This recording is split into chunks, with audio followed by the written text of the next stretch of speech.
आज हम लोग बात करेंगे आर्टिकल 21A के बारे में।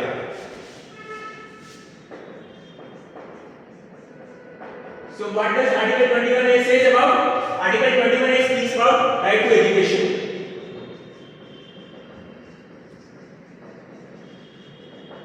So right to education जो है वो अर्लियर फंडामेंटल राइट नहीं था पहले।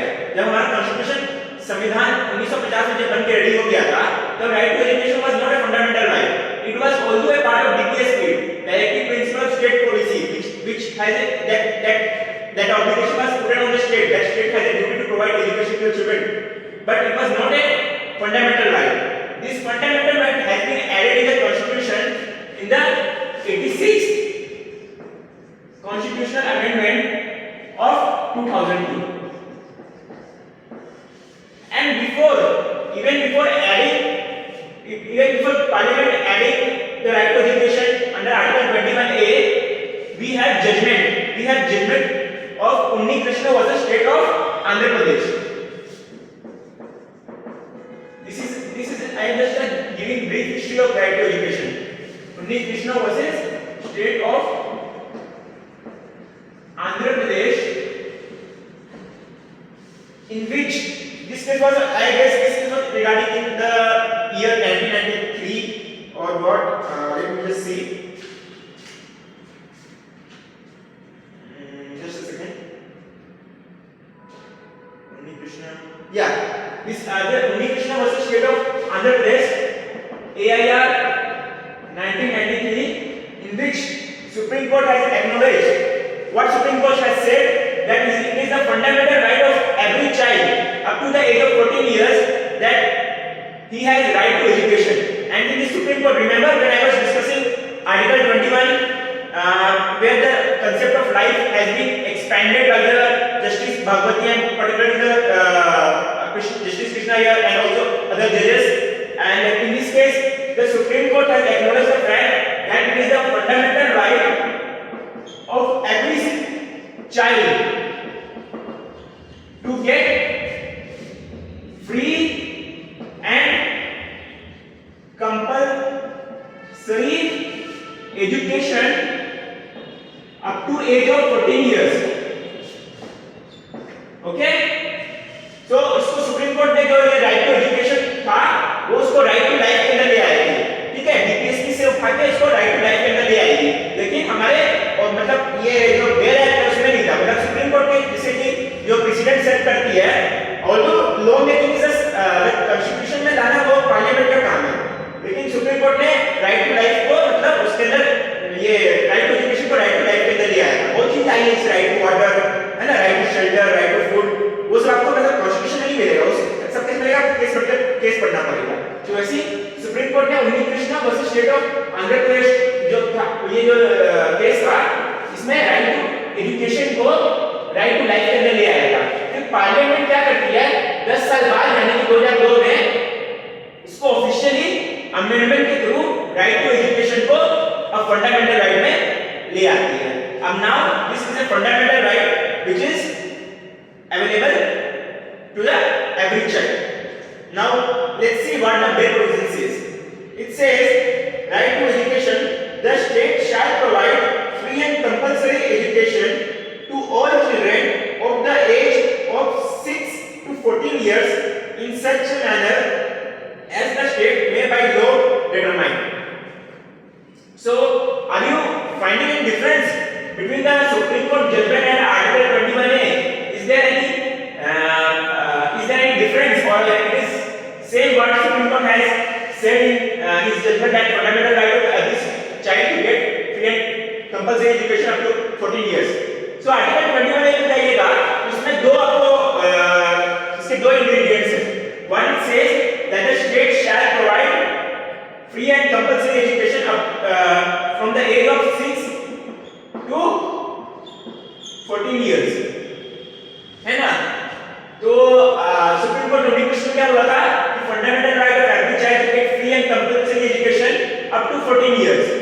अब यहां पर उसमें 6 से डिटरमाइन नहीं कर रहा है, यानी कि सुप्रीम कोर्ट कह रही है कि 6 साल के पहले वाले भी तो फ्री एंड कंपल्सरी एजुकेशन है. लेकिन पार्लियामेंट ने इसमें क्या किया है कि एक तरफ से नैरो डाउन किया है सुप्रीम कोर्ट के जजमेंट को, उसमें उसमें कहा है पार्लियामेंट ने, it is a fundamental right of every children who is in the age of 6 to 14 years to get free and compulsory education. समझ रहे हो, 6 साल से पहले वाले बात नहीं कर रहे हैं, ये बात कर रहे हैं 6 साल से 14 साल के बच्चे वाले। तो फिर दूसरा दूसरा दूसरा एक और चीज देखिए, in such a manner as the state may by law determine, यानी कि this fundamental right article 21A can only be enforced when there is a law. If there is no law, then it cannot be enforced, because it is clearly saying in such a manner as the state may by law determine. So by law it has to be enforced by law. So what happened, that parliament came with the law, parliament has came with the law, that is to say right to free and compulsory education act of 2009। ठीक है, इस case में क्या इसकी अगर आप अशोक कुमार ठाकुर का भी केस पढ़ोगे ना, तो इसमें इसकी वैलिडिटी चैलेंज की गई, तो वैलिडिटी का सपरेट, लेकिन इस ये लॉ लेके आ जाती है, पार्लियामेंट लॉ लेके आ जाती है। अब इस लॉ के तहत स्टेट को, एक तरफ से स्टेट को ये लॉ मिल जाती है कि अब आप 6 से 14 साल के बच्चे जो है उनको आप फ्री एंड कंपल्सरी एजुकेशन दोगे। ठीक है, अब now there is a law, ठीक है, and this law can be enforced through article 21A, you can directly file the application। अब इसमें और आगे बढ़ते हैं। ठीक है, अब ये लॉ तो आ गया। अब इस लॉ में खास बात क्या थी, इस लॉ में एक चीज कहा गया था कि राइट जो 6 के 14 साल वाले बच्चे हैं, ये मतलब कहाँ गवर्नमेंट स्कूल में तो पढ़ेंगे नहीं पढ़ेंगे, ठीक है, लेकिन इसमें एक और प्राइवेट अनएडेड एजुकेशन इंस्टीट्यूट है, जो प्राइवेट अनएडेड एजुकेशनल इंस्टीट्यूट है,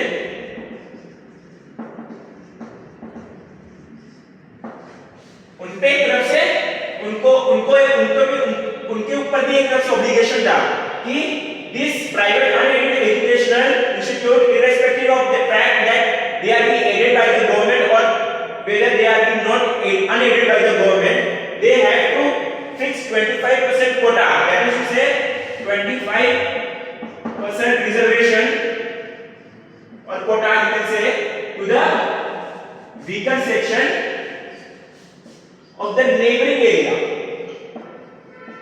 मतलब जहां पे स्कूल है वहां के weaker section के बगल में जो है वो जो 6 से 14 साल के बच्चे हैं उनको 25% आपको रिजर्वेशन देना है। ठीक है, 25% कोटा उनके लिए फिक्स करना है, 25% उनके लिए फिक्स रहेगा। ठीक है, तो इसको इस एक्ट की वैलिडिटी चैलेंज की गई। ठीक है, मतलब ये जो एक्ट है उसकी वैलिडिटी चैलेंज की गई। तो वो कौन से केस में चैलेंज की गई, वो चैलेंज की गई Pragati educational and cultural versus union of India. ठीक है, ये सन 2014 के जजमेंट है। ठीक है, इस केस में क्या हुआ, इस केस में इन्होंने इस केस में एक तो वैलिडिटी चैलेंज की गई इस एक्ट की, जो right to free and compulsory education act of 2009 आया था, पार्लियामेंट में बाय लॉ से ये पार्लियामेंट लॉ लेके आती है, आर्टिकल 28 है ना, तो इसकी वैलिडिटी चैलेंज की गई। और इसमें एक और चीज बोला गया कि ये जो माइनॉरिटी एजुकेशन की बात करते हैं तो आर्टिकल 28 में, ठीक है, माइनॉरिटी एजुकेशन है, माइनॉरिटी का ये फंडामेंटल राइट वायलेट कर रहा है, ये रिजर्वेशन देंगे। और एक और चीज, ये प्राइवेट अनएडेड इनका भी फंडामेंटल राइट वायलेट कर रहा है। तो सुप्रीम कोर्ट क्या कहती है कि ऑल्दो ये सेकंड इशू पे सुप्रीम कोर्ट क्या कहती है कि माइनॉरिटी फंडामेंटल राइट का वायलेशन है, ठीक है, क्योंकि ये वीकर सेक्शन के लोग हैं, वीकर सेक्शन के जो चिल्ड्रन हैं, ये जो वीकर सेक्शन के चिल्ड्रन हैं, that does not mean कि वो जो वो पर्टिकुलरली उसी माइनॉरिटी से बिलोंग करते होंगे, है ना। if they belong to minority that is different thing, but if they are not belonging to the minority group you cannot compel minority group to admit non minority group children. So because minority का एक अपना status है ना, minority have their own status. You cannot compel non minority to get admission in the minority. तो supreme court ने कहा कि minority fundamental right का उनका वायलेशन है, तो इस केस में इसका तो ये कर दिया, मतलब कि इसको अप्रूव कर दिया, लेकिन इस एक्ट की वैलिडिटी को अप्रूव नहीं किया गया। मतलब ये जो right to free and compulsory education act of 2009 है, ये परफेक्टली वैलिड है, और प्राइवेट अनएडेड का जो बात किया गया था ये भी परफेक्टली वैलिड है। The private unaided educational institute is bound, they are bound to provide 25% of the reservation to the weaker section of the neighboring areas, ठीक है।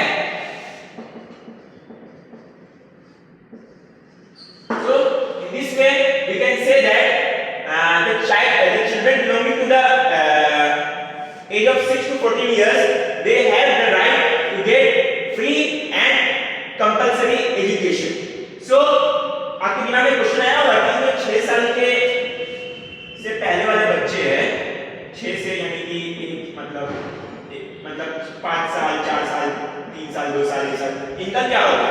So I was referring to the DPSP where I found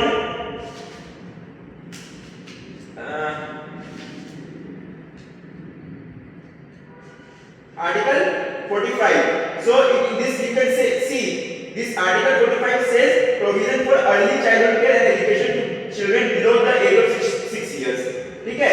ये जो Article 45 इसमें भी कोई amendment हुआ है, 86 amendment, ठीक है। Article 45 86 अमेंडमेंट में ये एक तरफ से जो ये 6 साल से पहले वाले जो बच्चे हैं उनको भी एजुकेशन का बात कर रहा है, लेकिन this is not a fundamental right, this is just an obligation on the part of state, that state has a duty towards this the children who are below the age of 6 years to provide them education also, which although which is not enforceable in the court of law, but state has got a duty.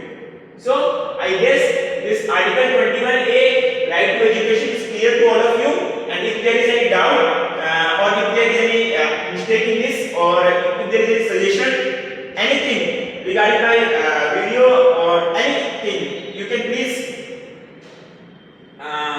write in comment section, है ना। Thank you, बस यही बोल रहा था।